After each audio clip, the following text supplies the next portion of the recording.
RJD വൻ പ്രതിസന്ധിയിൽ ലാലു പ്രസാദ് യാദവിന് പിന്നാലെ മകൻ തേജസ്വി യാദവിനും ED നോട്ടീസ്. ഭൂമി കുംഭകോണ കേസിലാണ് EDയുടെ നടപടി. ജിഷ്ണു കൃഷ്ണനുണ്ട് വിശദാംശങ്ങൾ നൽകുന്നതിനായി. ജിഷ്ണു, ലാലുവിന് പിന്നാലെ ഭൂമി കുംഭകോണ കേസിൽ മകൻ തേജസ്വി യാദവിനും എൻഫോഴ്സ്മെന്റ് ഡയറക്ടറേറ്റ് നോട്ടീസ് നൽകിയിരിക്കുകയാണ്. എന്നത്തേക്ക് ഹാജരാകാനാണ് ED ആവശ്യപ്പെട്ടിരിക്കുന്നത്? മറ്റ് വിശദാംശങ്ങൾ.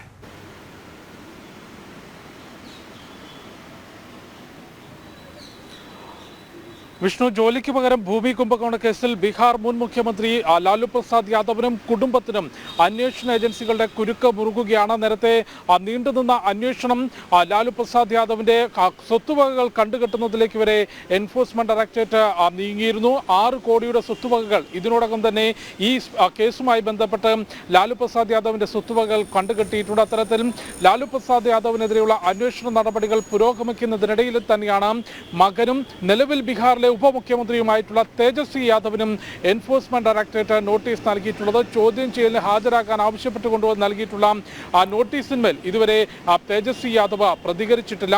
2004 മുതൽ 2009 വരെ UPA മന്ത്രിസഭയിൽ കേന്ദ്ര റെയിൽവേ മന്ത്രിയായിരിക്കെ റെയിൽവേയിൽ വിവിധ തസ്തികകളിൽ ജോലി നൽകുന്നതിനായി ഉദ്യോഗാർത്ഥികളിൽ നിന്ന് അവരുടെ ഭൂമി തന്റെ ബന്ധുക്കളുടെയും തന്റെ അനുയായികളുടെയും പേരുകളിലേക്ക് ലാലു പ്രസാദ് യാദവ് എഴുതി വാങ്ങി എന്നുള്ളതാണ് കേസ്. ഈ കേസിന്മേൽ എൻഫോഴ്സ്മെന്റ് ഡയറക്ടറേറ്റും CBIയും ഇപ്പോൾ അന്വേഷണം മുൻപോട്ട് കൊണ്ടുപോകുന്നുണ്ട്. ലാലു പ്രസാദ് യാദവ്, ഭാര്യ റാബറി ദേവി, മക്കളായിട്ടുള്ള തേജസ്വി യാദവ്, ഒപ്പം മീസ തുടങ്ങിയവരെ പ്രതി ചേർത്തുകൊണ്ട് ഇതിനോടകം തന്നെ CBI കേസിൽ കുറ്റപത്രം കോടതിയിൽ സമർപ്പിച്ചിട്ടുണ്ട്. എൻഫോഴ്സ്മെന്റ് ഡയറക്ടറേറ്റിന്റെ അന്വേഷണ നടപടികൾ പുരോഗമിക്കുകയാണ്. കഴിഞ്ഞ ദിവസങ്ങളിൽ ഗോപാൽഗഞ്ചിലെയും പട്നയിലെയും ഡൽഹിയിലെയും ലാലു പ്രസാദ് യാദവിന്റെയും ഒപ്പം തേജസ്വി യാദവിന്റെയും വസതികളിലും ഓഫീസുകളിലും അന്വേഷണ സംഘം പരിശോധന നടത്തിയിരുന്നു. പ്രധാനമായും ഈ ഭൂമി എഴുതി വാങ്ങിയതിന്റെ രേഖകൾ കണ്ടെത്തുന്നതിനും അതുമായി ബന്ധപ്പെട്ട അന്നത്തെ ഉദ്യോഗാർത്ഥികളിൽ നിന്ന് മൊഴി രേഖപ്പെടുത്തുന്നതിനുമുള്ള നടപടികളായിരുന്നു അന്വേഷണ ഏജൻസികൾ സ്വീകരിച്ചിട്ടുള്ളത്. കാലിത്തീറ്റ കുംഭകോണ കേസുമായി ബന്ധപ്പെട്ട് നിരവധി കേസുകളിൽ അന്വേഷണം നേരിടുകയും ജയിൽവാസം കഴിഞ്ഞ് ഇപ്പോൾ ജാമ്യത്തിൽ പുറത്തിറങ്ങുകയും ചെയ്തതിന് പിറകെയാണ് ലാലു പ്രസാദ് യാദവ് ഗുരുതരമായ കുറ്റകൃത്യം ഉൾപ്പെട്ടതിൽ അന്വേഷണം ഇപ്പോൾ CBI എൻഫോഴ്സ്മെന്റ് ഡയറക്ടറേറ്റും ഘടിപ്പിക്കുന്നത്. റെയിൽവേ മന്ത്രിയായിരിക്കെ ജോലിക്ക് പകരം തന്റെ ബന്ധുക്കളുടെയും അനുയായികളുടെയും പേരുകളിലേക്ക് ലാലു പ്രസാദ് യാദവ് ഭൂമി എഴുതി വാങ്ങി എന്നുള്ളതാണ് കേസ്. ആ കേസിന്റെ അടിസ്ഥാനത്തിലാണ്, ആ കേസിന്മേലാണ് ഇപ്പോൾ ലാലു പ്രസാദ് യാദവിന്റെ മകനും ബീഹാർ ഉപമുഖ്യമന്ത്രിയുമായിട്ടുള്ള തേജസ്വി യാദവിനും ചോദ്യം ചെയ്യലിന് ഹാജരാകണമെന്ന് കാണിച്ചുകൊണ്ട് എൻഫോഴ്സ്മെന്റ് ഡയറക്ടറേറ്റ് നോട്ടീസ് നൽകിയത്. RJDക്ക് മാത്രമല്ല, അത് ദേശീയ തലത്തിൽ നോക്കുമ്പോൾ പ്രതിപക്ഷ മുന്നണിക്കും കനത്ത തിരിച്ചടി തന്നെയാണ്. പ്രത്യേകിച്ച് ബീഹാറിൽ നിതീഷ് കുമാറും RJDയുമാണ് പ്രതിപക്ഷത്തിന്റെ മുഖം. ഒപ്പം ദേശീയ തലത്തിലേക്ക് എത്തുമ്പോൾ കോൺഗ്രസിന് നിലവിൽ വിവിധ സംസ്ഥാനങ്ങളിലുള്ള സ്വാധീനം എത്രത്തോളം ഉണ്ട് എന്നുള്ളത് ജനങ്ങൾക്ക് അറിയാവുന്നതാണ്. അതിനപ്പുറത്തേക്ക് ഈ പ്രതിപക്ഷ മുന്നണിക്ക് കരുത്തു പകരുന്നത് ബീഹാറിലെ RJDയും നിതീഷ് കുമാറും ഒപ്പം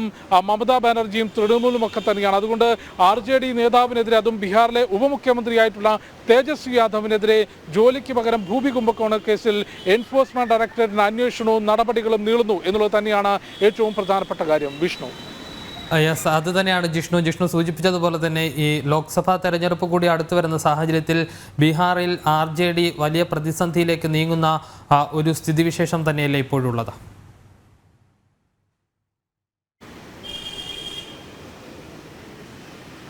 വിഷ്ണു, തീർച്ചയായും ബീഹാറിൽ RJDയെ സംബന്ധിച്ചാണെങ്കിലും നിതീഷ് കുമാറിനെ സംബന്ധിച്ചാണെങ്കിലും JDUവിനെ സംബന്ധിച്ചാണെങ്കിലും വലിയ വെല്ലുവിളി BJPയുടെ ഭാഗത്തുനിന്ന് അവിടെ ഉയർത്തുന്നുണ്ട്. അതിനപ്പുറത്തേക്കാണ് ഇപ്പോൾ നിതീഷ് കുമാറിനെതിരാണെങ്കിലും ലാലു പ്രസാദ് യാദവിനെതിരെയും തേജസ്വി ഉൾപ്പെടെയുള്ള RJD നേതാക്കൾക്കെതിരെയും ഉയർന്നു വന്നിട്ടുള്ള ആരോപണങ്ങളിൽ വലിയ തിരിച്ചടി ബീഹാറിലും ഒപ്പം ദേശീയ തലത്തിലും ഈ പ്രതിപക്ഷ കക്ഷികൾക്കുണ്ടാക്കുന്നു എന്നുള്ളതാണ്. ഈ കേസിനെ സംബന്ധിച്ച് തന്നെ പരിശോധിക്കുമ്പോൾ കഴിഞ്ഞ 2 വർഷത്തിലധികമായി ഈ കേസുമായി ബന്ധപ്പെട്ട നിരന്തരമായ അന്വേഷണം എൻഫോഴ്സ്മെന്റ് ഡയറക്ടറേറ്റും CBIയും നടത്തിവരികയാണ്. അതിൽ ഏറ്റവും പ്രധാനപ്പെട്ടത് ഈ ഭൂമി രജിസ്റ്റർ ചെയ്തതുമായി ബന്ധപ്പെട്ട രേഖകൾ കണ്ടെത്തുക, അന്നത്തെ ഉദ്യോഗാർത്ഥികളുടെ മൊഴി രേഖപ്പെടുത്തുക എന്നുള്ളതാണ്. കാരണം ആ ഉദ്യോഗാർത്ഥികളെല്ലാം തന്നെ സർക്കാർ സർവീസുകളിൽ കയറിയിട്ടുള്ളവരാണ്. അവർ ആ കുറ്റം സമ്മതിക്കുന്നതിന് തയ്യാറായിട്ടില്ല എന്നുള്ളത് എൻഫോഴ്സ്മെന്റ് ഡയറക്ടറേറ്റ് നേരത്തെ വ്യക്തമാക്കിയിരുന്നു. എങ്കിൽ പോലും ചില ഉദ്യോഗാർത്ഥികളുടെ മൊഴികൾ രേഖപ്പെടുത്തിയിട്ടുണ്ട്.